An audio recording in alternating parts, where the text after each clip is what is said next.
I don't think it's necessarily start something. I think it's own something. A lot of people are walking around with the I got to start something mentality. No, you don't. And I think it's really important that we highlight that because I don't think a lot of people actually are starting something from scratch. And the thing is, you don't have to. There's so many other ways to get to ownership than starting something from scratch.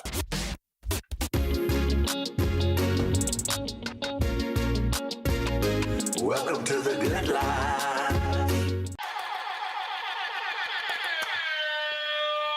Bro, premature.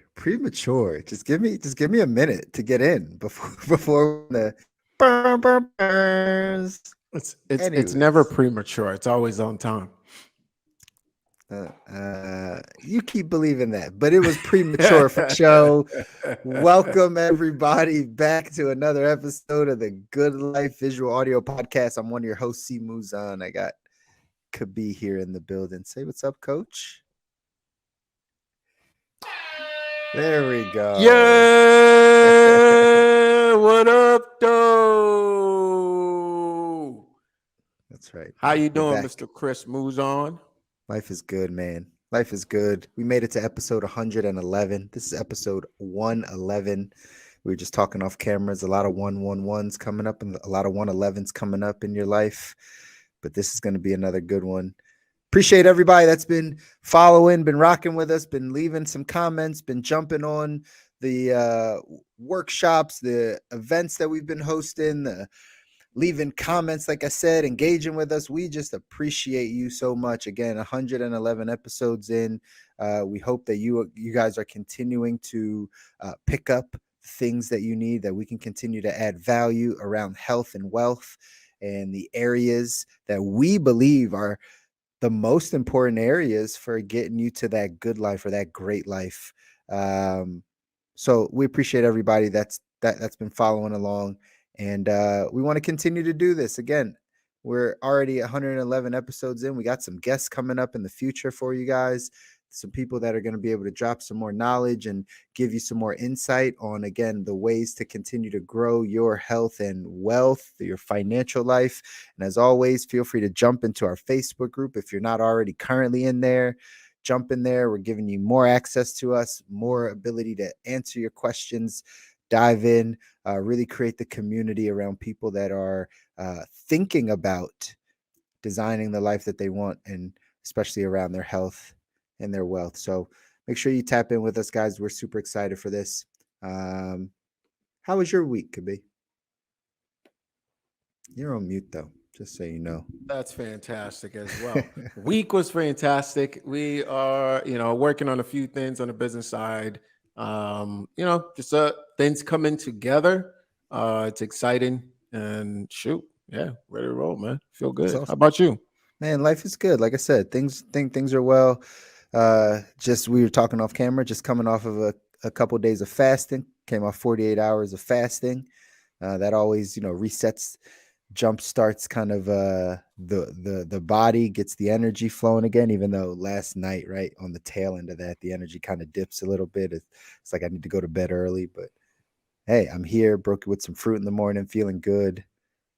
Family's good, business rocking and rolling. Yeah, man, no complaints.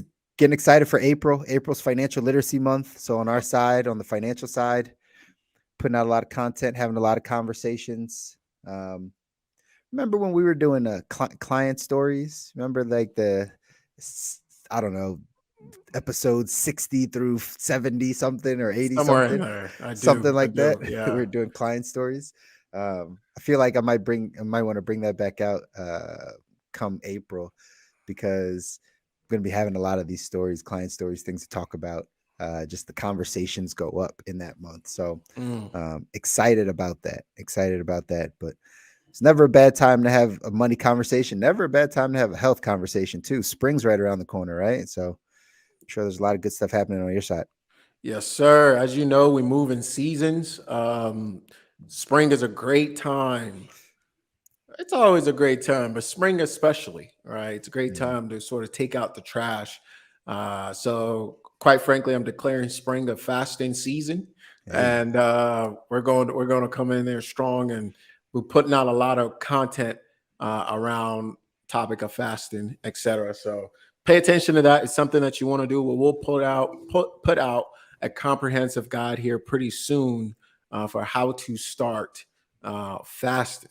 Um, uh, and always remember, I think people forget this or they don't know it, but I always think about fasting. It's like a golf bag, and there's a lot of different tools within just fasting by itself, utilized for different purposes. And so I think we'll try to educate folks on that, and then show them how to effectively, efficiently hop on the regiment. It's awesome. People need, I just tweeted that out. One of your infamous quotes. I don't even know if it's yours, but I think I learned it from you for sure. I'll take credit. I should have tagged you in it. Tag But I just put out what you can't fast from controls you. That which you can't fast from controls you. That's right. And That's right. when you said that the first time I heard you say that, it just, you have these sayings that just kind of stick in, they just lock in your mind. You're like, oh, that's it. And I always go back to that as a way to calibrate. Right. A lot of people fast for spiritual reasons, and there's all types of reasons too, but I do it to calibrate and be like, hey, can I take a break? Can I fast from this? Can I get away from alcohol? Can I get away from social media? Can I break this? And if it's a struggle, then I know it's starting to control me too much, or it has too much power in my life. And I appreciate you for that saying, one, because it's allowed me to kind of step back in to reality, so to speak, and be like, hey, I think I'm pretty far on this side. Can I fast this? And if, first day or two, it might be a struggle, but then after that, if I can continue to go, I know that I control that thing. Greater is he that is in me than he that is in the world. That's some scripture for you guys. I'm going to take you out of church. Take you out of church. Let's go. Do not put the chicken bone in the offering bowl. Don't do it. No, but what you're saying there is really powerful. And I think it's one of the things that when people begin to understand the power of fasting, not just for health reasons, not just to control or to regulate our hormones, not just to reverse insulin resistance, not just to drop body fat, not just to heal our gut, not just to go into a natural caloric deficit, not just for spiritual reasons, not just for mood reasons, not just for, y'all see where I'm going? Yeah. Mm-hmm. Okay, cool. And so to compare, a lot of people say, you just need to be in a caloric deficit, count calories, track macros.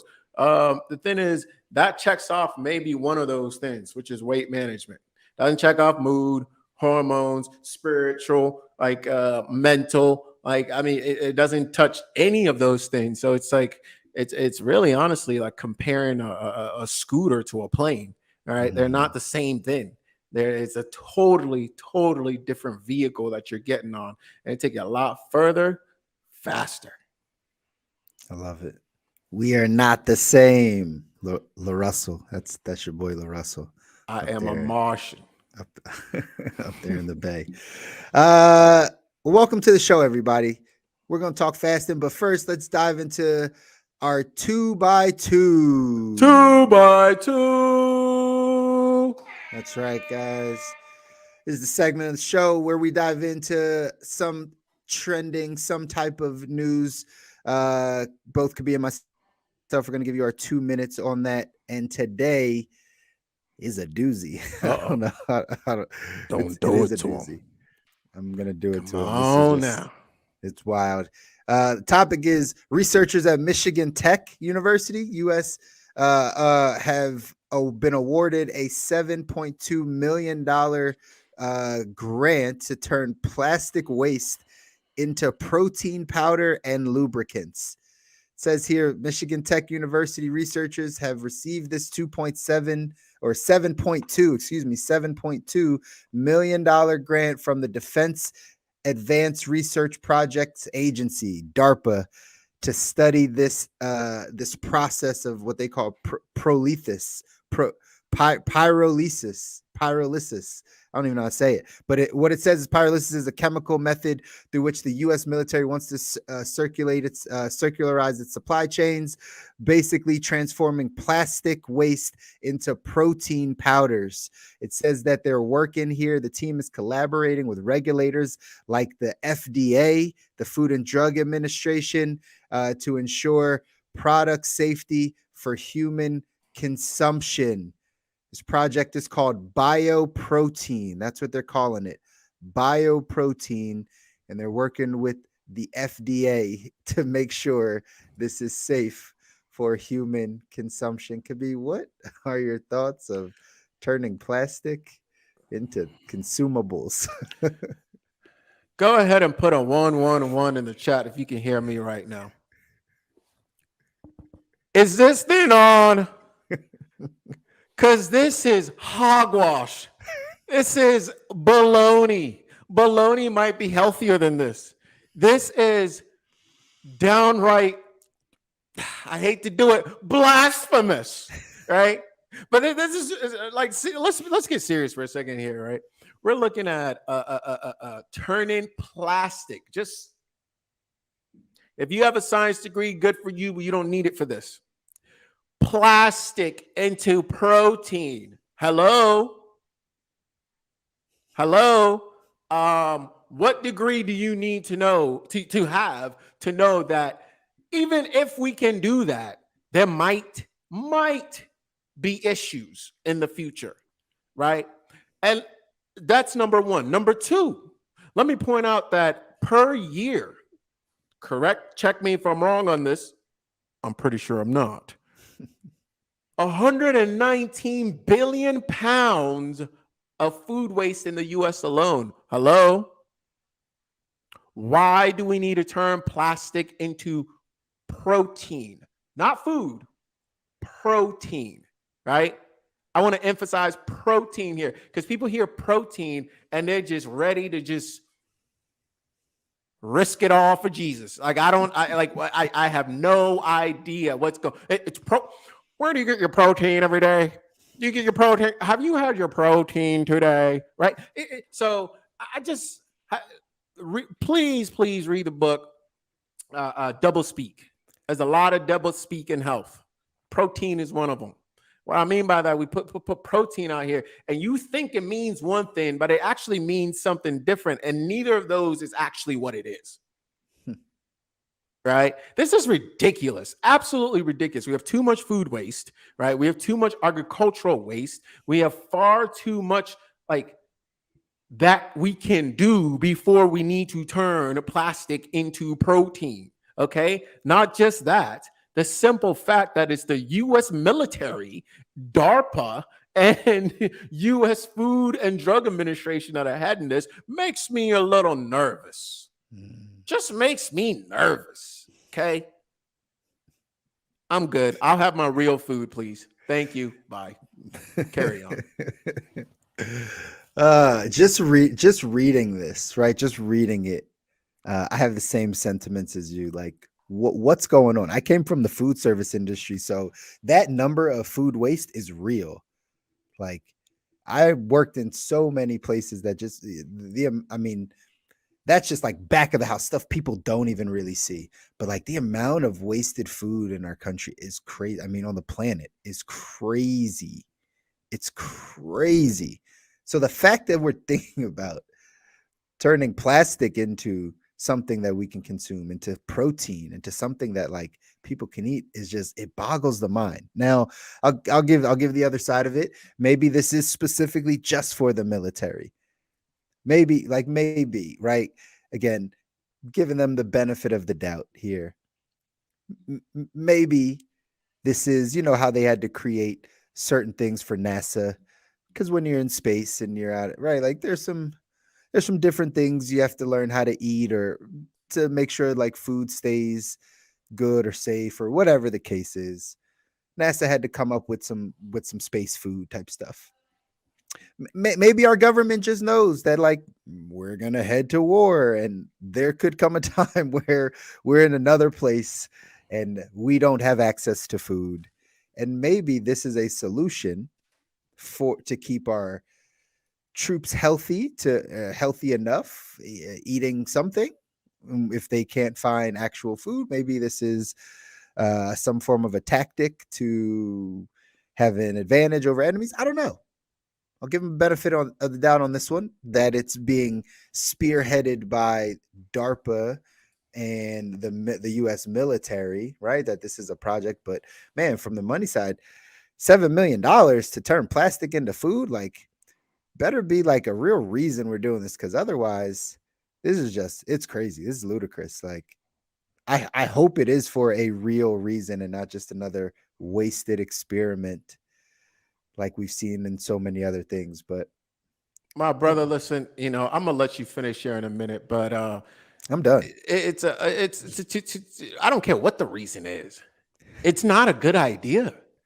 Right? It's unnecessary and it's not a good idea. And there are going to be problems that come up that we didn't anticipate. And then we're going to find new ways to solve those new problems. And it just keeps on going. It's just not necessary. Right? It's kind of like on the money side where the government will say, we're in a time of war. We need to suspend all of your freedoms and rights and give us all your gold and give us all your money. And we'll take it. We need it. It doesn't matter of national security. And then and we'll tax you 10% income, blah, blah, blah. Right? They put all these things in place in times of emergency. And then when the emergency ends, those things stay. It's kind of the same thing here, right? We develop this food, this astronaut food, right? And the next thing you know, we put some food coloring on it, call it Cheetos, and put it in the 7-Eleven so all the kids in the hood can eat it and get sick. Like, you know what I mean? Like, it's just, it doesn't make sense, right? How about we figure out how to reduce food waste? How about we do that, right? If this is for some wartime situation and all that stuff, well, you know what? Maybe you call me unrealistic, but I not sure it's necessary, right? Not sure it's necessary. Okay, and maybe that's something we'll talk about at another time. Like, yeah. So we'll stop it right there. I'm right there with you, though. I'm right there with you. The food waste conversation is a big one. How do we stop food waste? Like, that's a big question. I wonder who's solving that problem. Well, whoever that is gets an F. Yeah, they ain't solved nothing. That's kind of like world hunger, like golly, and cancer. And these are the dead weight of the world. Like, these things almost just, you can guarantee, will never be solved. Like, call me. Hey, if you disagree with me, that's okay. I respect your opinion. But call me, right, when they uplift Africa. Is it just because the powers that be don't want it to be solved? Like, is that what it is? Like, is it that I can't speak to the powers that be because I'm not in those rooms. What I can say, though, is if those problems are solved, a lot of people lose a lot of money. Right. Or a few people lose a lot of money. Right. So I venture to guess that they probably don't want to lose a lot of money. That's all I can say. Yeah, that makes sense. But it's not going to last for long. These things are, hopefully these paradigms are shifting and they're changing, and we're getting to a place where it's not run by the money. Say a prayer, but don't hold your breath, my brother. Understood. Hence why we do the show, right? To help all of y'all out there and us have the conversations, the right conversations to take our lives to where they need to go, right? Not being aware of what's going on out there, but not, again, holding our breath as if those things will change. We have to take hold of ourselves and our lives and make sure we're doing the right things. So health and wealth, baby. That's where it starts. That's right. Health and wealth. And let's talk about it, because today's episode, like today, we wanted to bring up this topic, something that you, again, those of you that have been listening and following us and paying attention, you've heard us talk about this word specifically for a very long time. And it'll constantly be a theme that comes up because, in all honesty, it is essential. It is essential to getting to the life you want, the good life, the great life. It's essential. And the word is ownership. Ownership, right? Taking full ownership. We've put it in context where we've said things like about taking full ownership of your life. One, taking ownership of all the aspects of your life, taking responsibility for your health and your wealth and your relationships and your mindset and your spiritual life, like taking full ownership of those things, not pawning them off and saying, oh, I can't eat healthy because, right? That's not taking ownership of it. Oh, I can't work out because, oh, I can't seem to save money because, oh, I can't seem to make any more money because, like, that's not taking ownership of your life. Taking ownership is saying, this is what I want to make happen, and now I need to figure out the ways in order to make that happen because I own this. If I would always tell the old saying, the old entrepreneurial saying, the motto, if it is to be, it's up to me. If it is to be, it's up to me. So that means if something's going to happen, it's up to you to make it happen. Own that. Own your life. But today we're diving into the other context of ownership, is like just owning something, like actually owning something. Sure, you can take full responsibility of your life. That's a form of ownership. But like, what about just like owning something, right? Like most people are going through life not necessarily thinking about ownership of certain things. And so this is the conversation that we want to have with you guys today, because again, it's crucial. It's crucial to get into the life that you want. So I'm gonna open the floor up to Khabib, man. Give kind of like your insight, and then we could start running down some of the areas and the things that we think ownership will bring people. Yeah. Yeah, I think this is a huge topic, particularly when we're talking about health and wealth. And I like how you opened it up, brother, by pointing to the two different aspects of ownership that we talk about here and focusing on the second part. And kind of where I want to start and get into is, why some of the whys personally for each of us, why we are, we believe ownership is incredibly important and we're pursuing them individually in our own ways. And then the second part of the show kind of dive into, some of the ways that we see for individuals that are thinking about this already, and they're maybe looking for ways to approach this or ways to get into ownership of, and specifically we're talking about assets, right? Things that generate cash so that you can remove yourself from that position. So some of my whys, brother, include, for me, I literally like sat down, kind of thought about it on a higher, like 10,000 feet, perspective, and came up with a couple of things that are, I think, incredibly important for why I see ownership as my way to have a fully fulfilling life. One, it's time freedom and location freedom. You know, this is not one that I'm saying that you get right off the bat. You definitely don't, but it's one that, again, you hopefully create through ownership. I don't see, or I haven't seen, somebody who's in a position of maybe working for somebody else or in somebody else's business, where they've, or the timeline almost of which they get to a point where they have that time freedoms and location freedom that they want. I'm thinking about maybe you're a partner at a law firm, or you're part of a doctor, a Medical group. group. Yeah, a group. Or what, and you kind of, I guess actually maybe those things are a little bit different, but once let's talk about partner in law firm. Once you get out, like, you no longer own, right? So I think that's really interesting. I didn't quite understand that, but as a partner, like at a certain age, you're kind of done, and you're not really like owner of the thing anymore. Mhm. I don't know how medical practice works. I would assume you either like sell part of your stake in it or whatnot. But the type of freedom I want and like how I want it, and also looking at my skill sets, the fact that I'm not an attorney or a doctor, a Right. medical doctor, it leads me to believe that, oh my, okay, well, I need to create and own, maybe not necessarily create it all myself, but I need to have ownership in a different way. Yeah. I mean, I'll make it simple. I've gone this path every time. Like, you got to own a business. Like, we're going to talk about other forms of ownership, absolutely, but like, there's nobody that has a job that has time freedom. Hey, it's just I don't know anybody that says like I have all the time that I want to, like freedom of time, not this is gonna rub people the wrong way. I know it already. Like that's Uh, why. I mean, but like not just like I'm comfortable with the schedule that I have, mm. right? That's not freedom of time.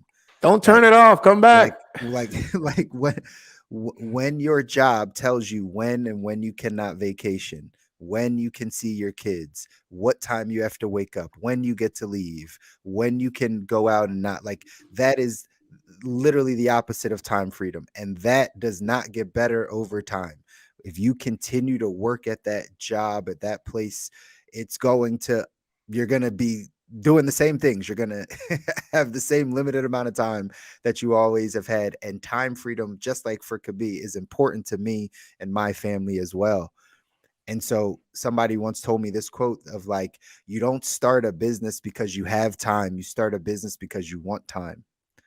Right. And so understanding that, like, everyone believes that, like, you hear this rhetoric out here, and I made some content about this, but you hear the rhetoric around like, not everyone's meant to be not meant to be an entrepreneur, right?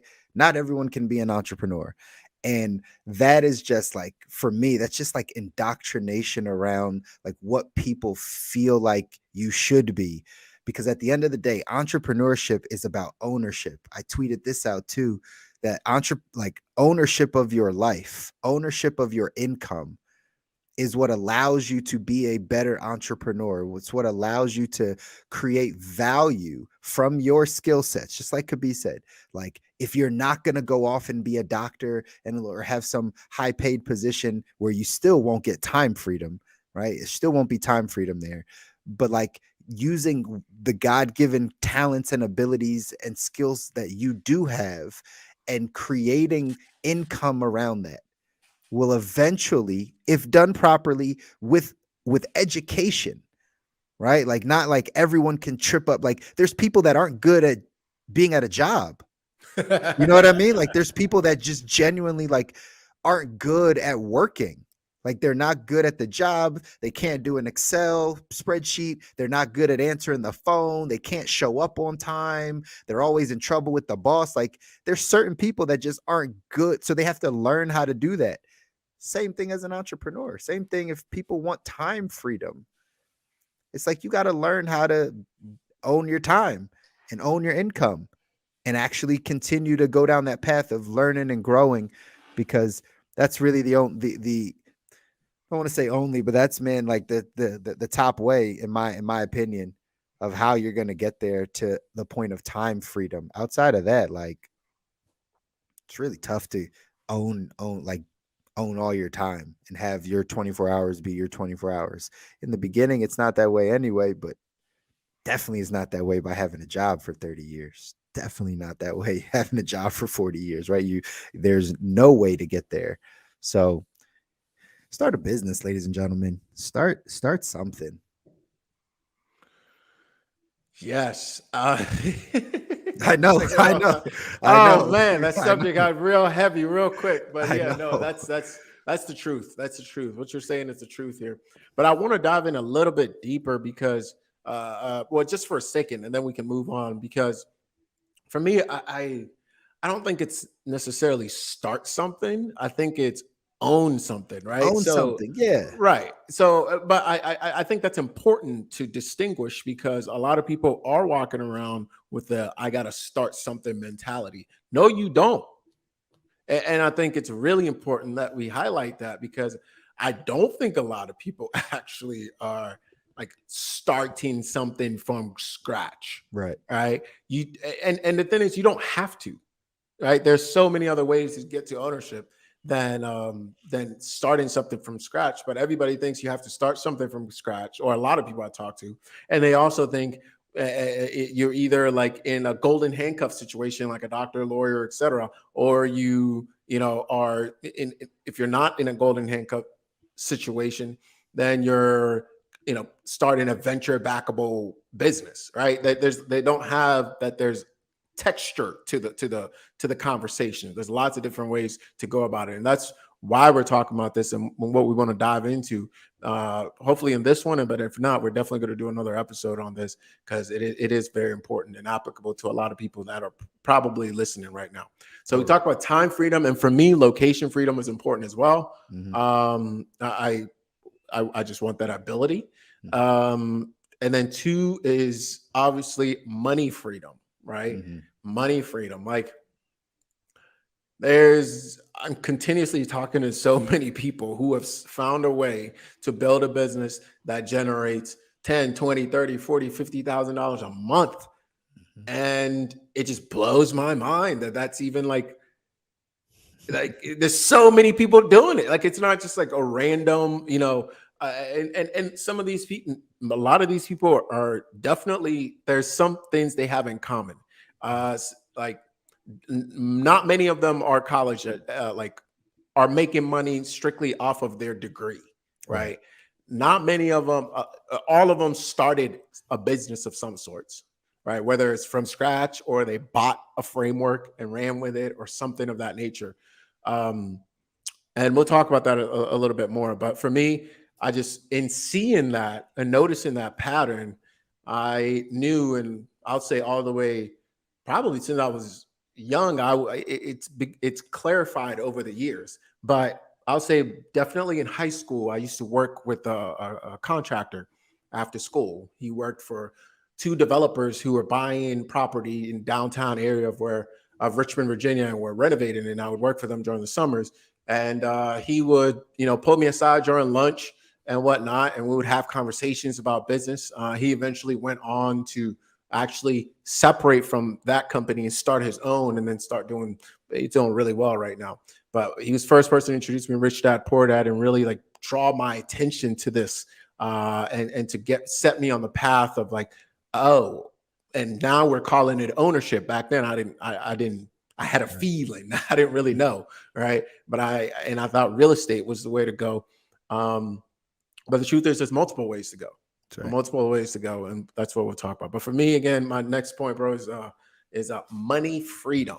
That's my next reason. And again, I'm right there with you, and I think it's big for everybody. We talk about financial freedom, money freedom. And I think that's a goal for a lot of people. Again, on the money side, I sit down with so many people where like that is the goal, right? Because inevitably having a coaching conversation with somebody, got to ask what are the goals? Like what are you trying to get to financially? And either people say some form of, I don't need to be rich. I just need to be comfortable and make sure that like I have no worries with money. Or people say the other side of, I'm trying to kill it, crush it, build generational wealth, have 10, 20, $30 million a year. Like, you know what I mean? Like there's some form of that, but both of them absolutely are the same thing. It's just one group of people are typically a little bit, I don't want to call it modest, because I don't think that's actually what it is. I think it's just, I actually don't know what to label it. But the people that say, I just want to be comfortable is you want to be financially free. Like you want money to not be an option, right? Like an issue for you. Yeah, right. You don't want it to be an issue, even though you're saying like, I don't need much. Like you still need enough to make sure it's not a problem. Correct. And then, like I said, the other side of people that it's not the amount. It's not the amount. It's at what rate, right? At what rate of coming in, going out, or cash flow, essentially, or do you need to be at for that comfortable to be the situation? That's right. There is a financial independence number. I often show people how to get it. Right. It's actually relatively simple to get it. Maybe we break it down here. Maybe break it down at a later time or in our Facebook group or something. But it's relatively simple to actually get to that point. All of it takes money. Well, let's do this. Let's do this. If you're listening to this, or those of you that are listening to this live, let us know. Put a 1111 in the chat. If you want Chris to go ahead and break that down, and we'll probably do it in another episode. But if we get feedback quick enough, maybe you do it right here. Might be tonight. There you go. That's interactive. Yeah, bam. Yeah. All right. For me, the last reason why I am pursuing ownership, specifically of assets in this case, is health. Health, and for me, it's health. It's my health, my mental health, my physical health, my emotional health, health of my relationships, the health of my family, the health of the people I love around me, the health of the environment, etc. I just feel like, as in, that when you own something, or you kind of, when you kind of care about it a little bit more than if you're given something for free.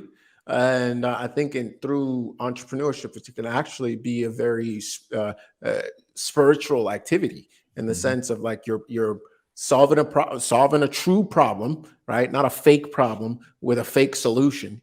Right? Mhm. But this is a real good product. Like, it matters when it says made by Robert, right? Or made by Kabi. It Mhm. matters that carries not just gravitas, but really that's like an indicative of who you are as a person.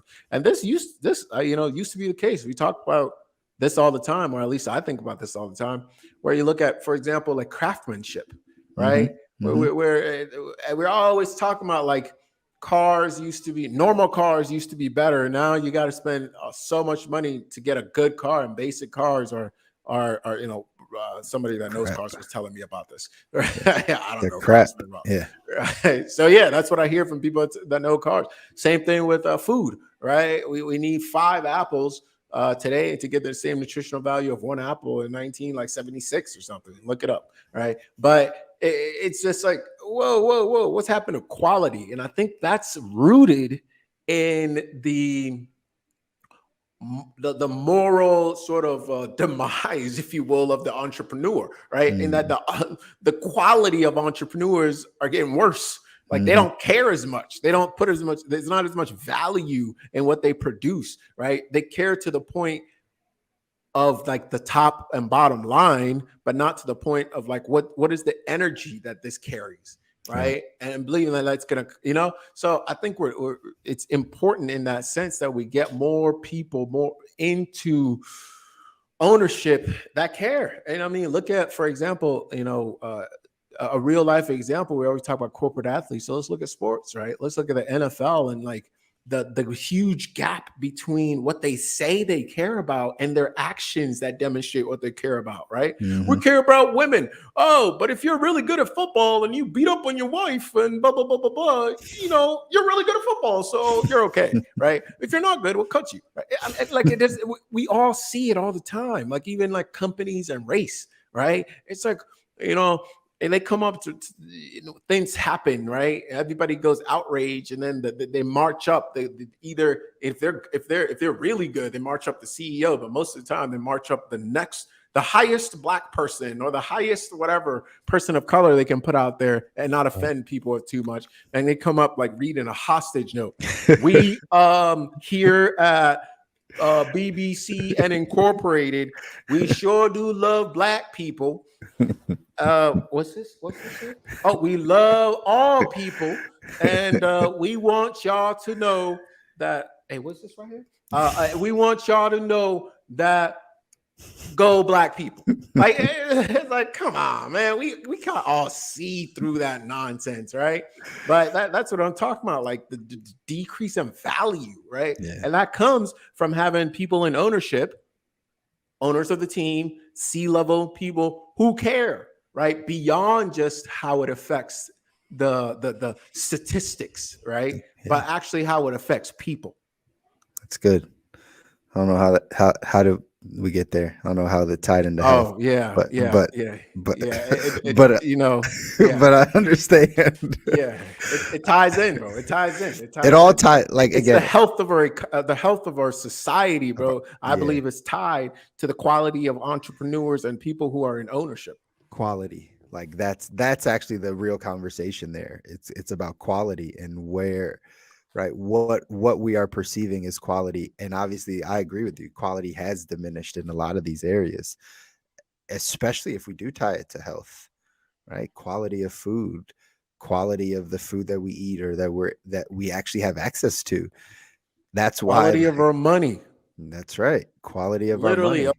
currency. That's literally right. You know what I mean? Like, we're in the process of heading to a cashless society, a digital currency that right. We could talk about this for a long time. But like again, the US dollar might not be the reserve currency of the world in a time period soon, right? So at the end of the day, all this stuff is about quality, and how do we get that quality back?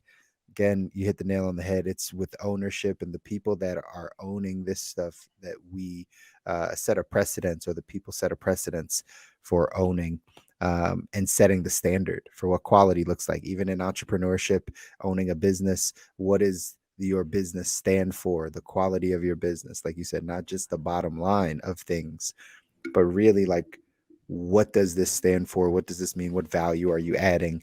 And to tie it all back in with, again, ownership, the reason why we look at ownership is, again, for reasons around our health and having uh, good health, great health, is because, like, again, taking ownership of your life, taking ownership of your income, taking ownership of what you do adds to your own personal health, right? The health of the people around you, your family members. Like, you're really taking ownership of those things. Again, it's all really important to you getting to the place that you need to go in life. So 1000%. Well, yeah, let me man. tell you what the just like the singular image is, the singular vision is, right? Mm, I'm trying to be in my 30s still, right? On a it don't have to be beach, because we literally, like, we got great beaches around here. It's not even about the beach. It's about just somewhere where I want to be, mhm. right? And have my first child, or gosh, I'm saying this on camera. Right? Just cooling, and we just cooling, and nobody has to go anywhere at any point that they don't have to. Yeah, Right? Just like right there, just right there. That is the why. All right. that's it. That's huge. How many people resonate with that? I know I resonate with that, right? Just not having to be or do or go or anything, right? Living your ideal life doesn't mean you won't do anything. It just means you get to choose the things that you want to do. Right. And I think that type of stuff is important. Man, eventually we got to have this schooling conversation. Some of y'all know this, right? Like, I'm trying to keep my daughter, we're trying to keep her out of the traditional education system, right? And Mm, it's becoming harder and harder. mm. We just got some news here in Pennsylvania, good old Pennsylvania state, the state of Pennsylvania, the Commonwealth. Uh, uh, there's like a mandate that says like your child like has to be enrolled in some form of schooling, like like it's a it's a must. And What's the I punishment? that's literally the see, we are owners because because that is our first question. That's literally the question I asked my wife. I was like what do they mean? Like, how would they know? Like, what do you mean? Like, if we just chose to teach her whatever we wanted to, like, they're gonna come find her out of all, like, they're gonna interview her randomly at the pool, like when she goes and gets her driver's license. They're like, what's gonna happen? You know what I mean? Like, what happens if Yeah. we just chose to not do it? So I don't know, but that's conversation. It's back to ownership, right? We want to own all these areas. We want to own what our child is being taught, what in, like, the information that's being passed down, all those types of things.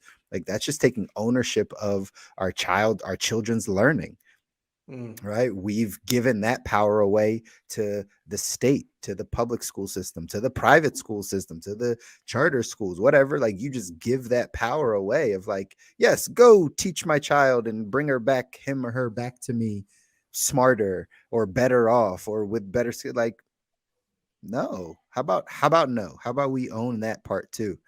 Right? And we get the resources we need to make sure that she is equipped for life, right? Like, everything's about ownership, ladies and gentlemen. It's really a big deal. That's why we can talk about this for so long. Everything's Yep. about ownership. If you don't like it, leave, right? That's what they'll tell you. If you That's don't right. like it, leave, right? The Yep. NFL, they can do what they want because they own the teams, Right. So I think it's so deep. This conversation is really deep, and as the more we talk about it, the more things come up for me to say that I hadn't even thought about yet. Right. Mm. There's so many different angles to this. So I think the second part of the conversation, which we may set up today, I'm not sure we have enough time to actually dive in deep today. It's kind of some of the ways to get there. Mm. Let's perhaps, if you will, Mr. Moves on, review kind of step one of that process, which we talked about on another podcast, which is, straighten out for you to think about owning something. You probably want to straighten out your cash flow That's so right. that you're not, we hear the stories of, I was living in the dumpster and then like founded MBI or whatever, right? You're like, oh yeah, but maybe you don't want to do that. Exactly. Cash flow is where it all starts. If we're going to have the financial conversation of ownership, right, you got to make sure that you got some money. Like, you found a way to make some money or have some money, or just be focused on what's coming in and what's going out. So again, you all again have heard me say this over and over again. Um, part of what I do is, right, reinforce the fundamentals.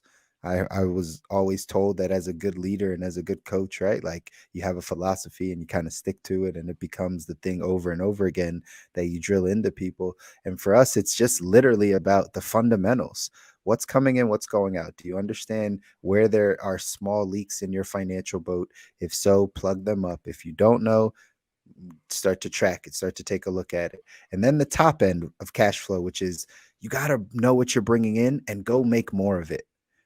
You got to go make more of it, flat out. The majority of people and the majority of you listening to this just need to go make some more money. That's really it. You really need to be able to go take your cash flow to have an extra 15, 20, 30, 40, $50,000 a month.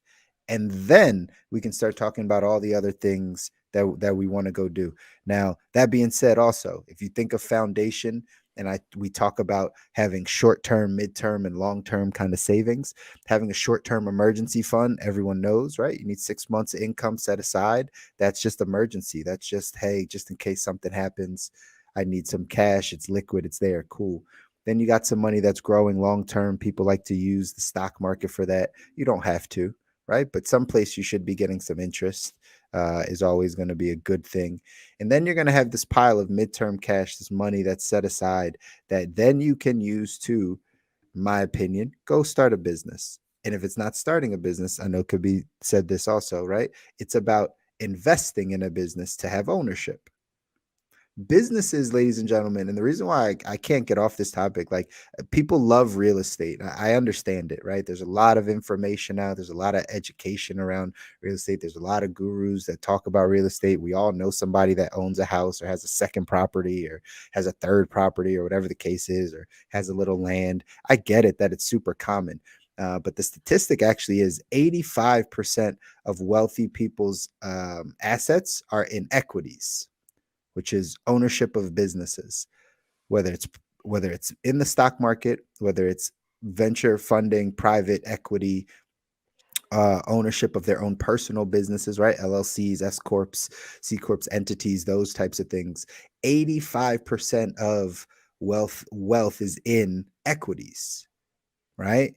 So understand that, like, that gives you such a great opportunity to generate more income, to grow more wealth.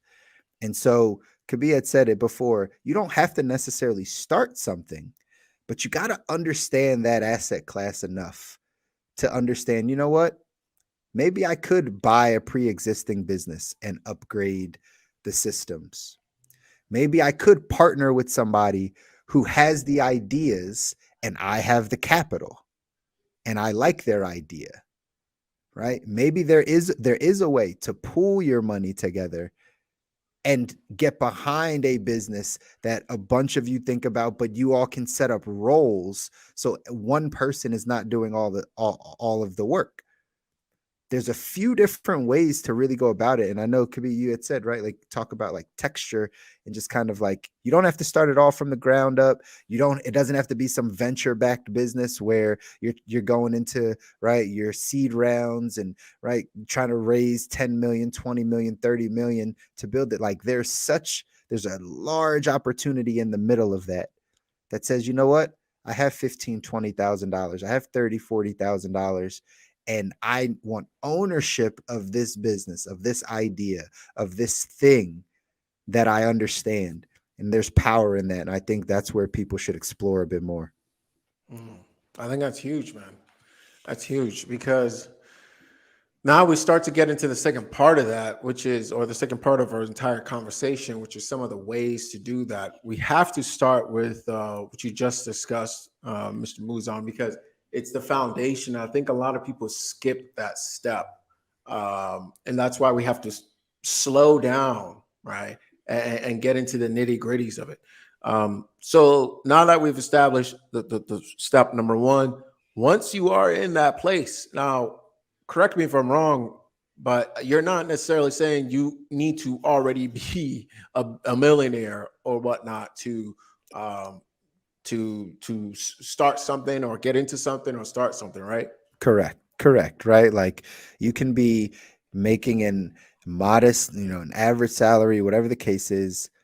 The foundations of your savings, I broke down short, mid, and long. So you do want to have some short-term savings. Again, let's keep this very basic for people because, again, there's a lot of you listening. And this is why blanket financial advice, just like blanket health advice, like doesn't really work because everybody's at a different place, right?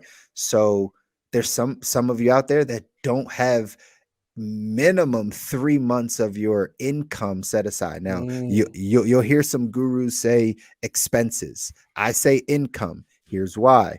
Because that is really meant for emergencies. So if you lose a job, if the income drops, if something crazy happens, your expenses should be lower than your income. So if you only saved 3 months worth of your expenses, it's actually not going to last you 3 months. It would last you a month and a half, maybe, right? Yeah. Because you have things that come over top of your expenses. Yeah. So it's not just about paying the bills, it's about having the lifestyle that you've been living.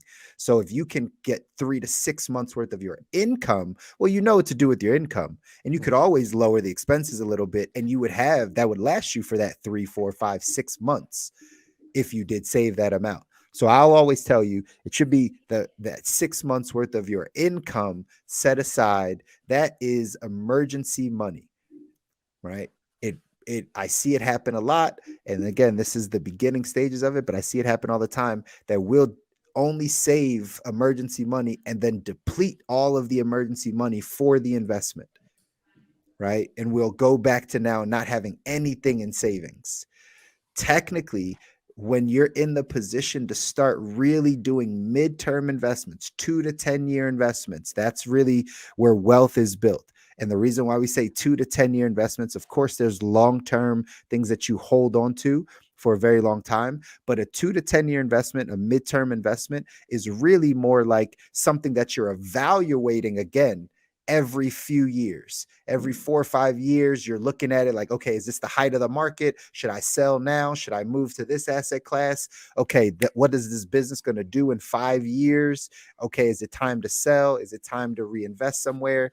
That's what you're paying attention to in that midterm. And that's where you need to get to your hefty 5-figure investment, maybe 6-figure investment. Again, you don't have to be a millionaire, but you need short-term savings set aside.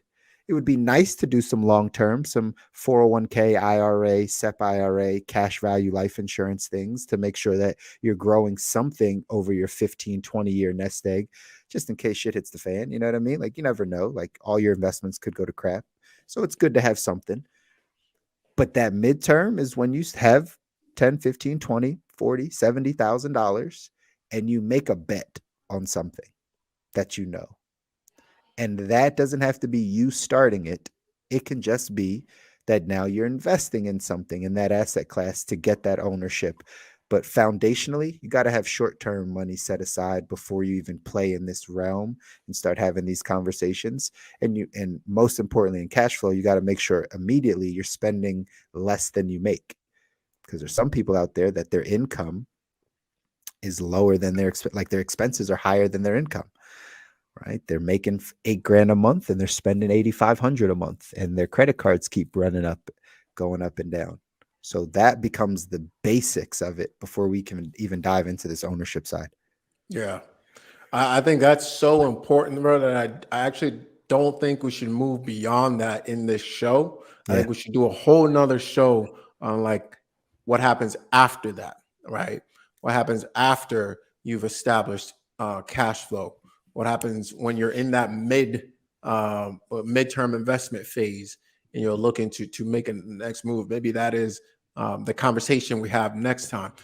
So, hey, if you're listening to this and you got something out of this, I would encourage you to do a couple of things. First and foremost, I would encourage you to join the Facebook group, because we do workshops where we dive into this on a very detailed level. You can ask us questions. You can tell us your specific situation, and we would actually go ahead and comment on that, obviously within our scope of expertise, and refer you if we don't know for some reason, right?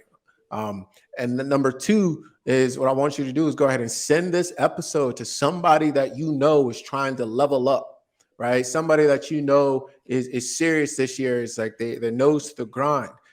If that's not you, should be. If that's not you, then send it to somebody to encourage them and to help and support us as well. We greatly appreciate that. And then the third thing I want you to do there is drop a 111 in the chat, right? A 111 in the comments in the chat, wherever you see this, and let us know that you're following along, that you're enjoying it, and maybe give us some feedback as to some of the things that we can do better to make sure that you're getting value out of what we're doing here, spending our night or Wednesday nights or whenever you see us putting this up here. So we appreciate you. Just do one, if not all of the three things that stated below there, and that'll be tremendous for us. We appreciate you. Thank you for that. And we'll continue to bring the value as you continue to feed us what we need to get what we need and keep us rolling. Let's go. Let's go.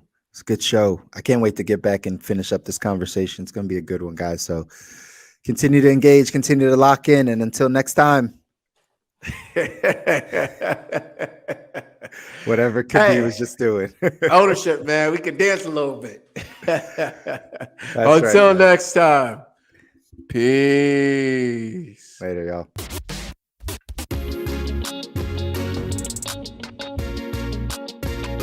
Welcome to the good life.